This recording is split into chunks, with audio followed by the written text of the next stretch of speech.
right ahead with the question. So the T-match is not physically connected to the element. It's close to the element, but it's not physically connected to the element. Is that correct?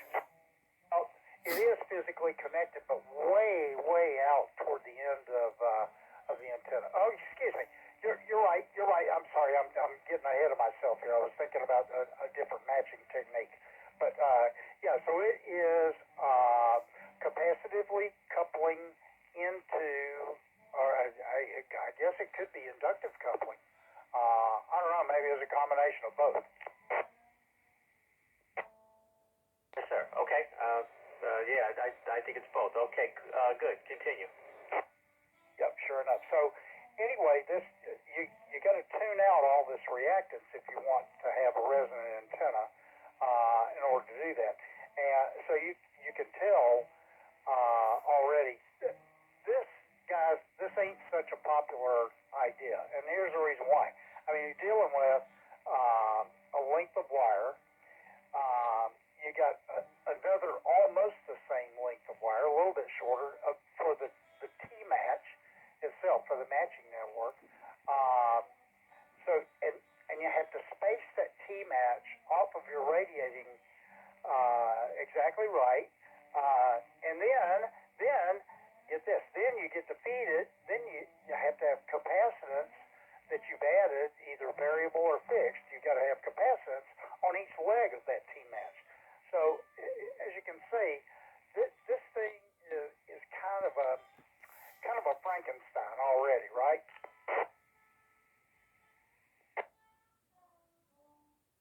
It's efficient, it's good, but it's a nightmare. There's too many pieces, parts, and way too hard to tune up. I mean, let's face it, the only way to tune this antenna, you certainly can't tune it on the ground, then haul it up into the air. You got to get up in the air, tune it, come back down, measure it, hope you went the right way, and this thing can be a real hairball.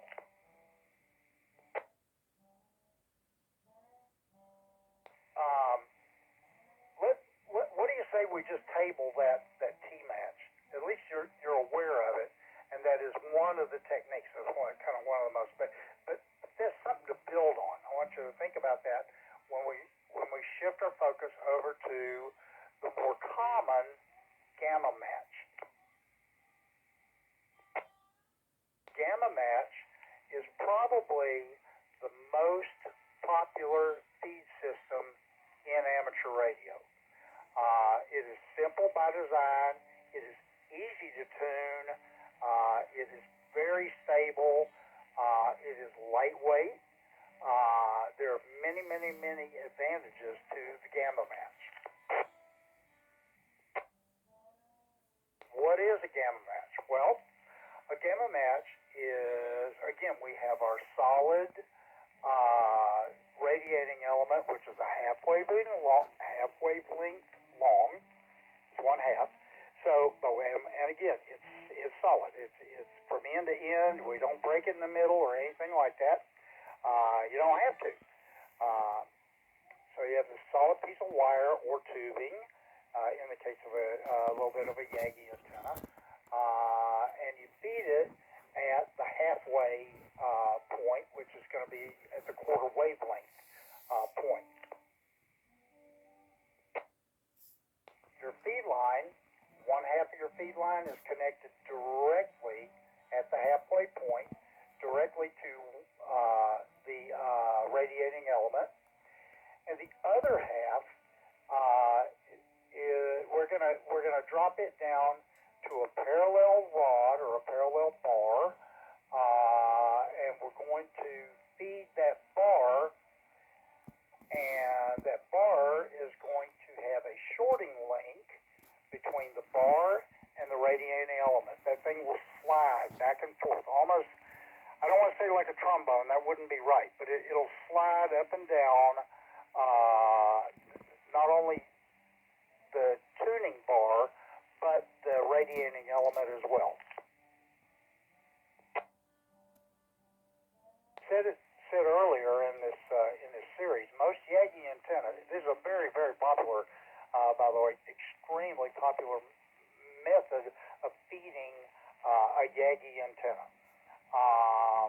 So as I mentioned, I think it was a couple of weeks ago, that the feed point impedance of a Yagi is around 25 ohms.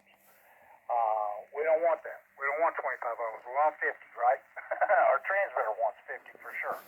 So the driven element is usually not resonant on these Yagi antennas. It's usually not resonant, but rather 3 to 5%, a little bit shorter than the resonant equivalent would be. This parallel feed thing, the feed or tuning bar, tuning element that we're going to use to match our antenna to make our transmitter happy. So there's a couple of rules of thumb I want to talk about when talking about gamma matches. The length of that tuning rod ought to be somewhere in the neighborhood of 0.04 to 0.05 wavelengths long. That's really easy to calculate. 0.04 to 0.05 wavelengths long. That's the overall length of that shorting bar. The diameter of that shorting bar should be on the order of a third to maybe a half of the diameter of your driven element or of the radiating element. The spacing between the two, and this would be center to center, but anyway, the spacing between the two should be about, get this is pretty tight now, about 0.007 wavelengths. Okay, I'll be 0.007. Well, what this does, guys, is it